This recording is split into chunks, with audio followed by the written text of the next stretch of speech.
একটা ছেলে প্রতিদিন শুধু জমিতে পানি দিত, কিন্তু আশ্চর্যের বিষয়, সে একটু কাজ করলেই তাদের বাড়িতে হঠাৎ করেই অনেক মুরগি আর হাঁস উড়ে এসে পড়তো, আর পুরো পরিবার আনন্দে সেগুলো ধরতে ব্যস্ত হয়ে পড়তো। একদিন ছেলেটি ভাবলো বাড়ির আবর্জনা পরিষ্কার করবে, কিন্তু অবাক করার মতো ঘটনা ঘটলো।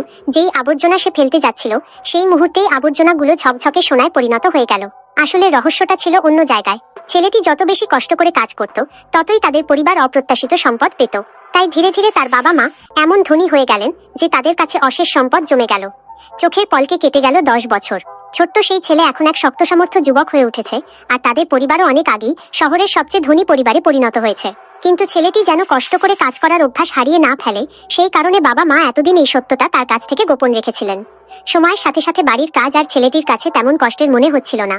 তখন তার বাবা একটা নতুন প্রস্তাব দিলেন, সে যেন শহরে গিয়ে খাবার ডেলিভারির কাজ করে, কারণ তিনি শুনেছিলেন এই কাজটা খুবই কষ্টের। যেদিন ছেলেটি শহরে খাবার ডেলিভারির কাজ করতে যাচ্ছিল, সেদিন হঠাৎ বাবার পকেট থেকে ভুল করে একটা বিলাসবহুল গাড়ির চাবি পড়ে গেল। বাবা তাড়াতাড়ি বললেন, এসব আসলে নকল জিনিস। ছেলেটি বাবার কথা বিশ্বাস করলো।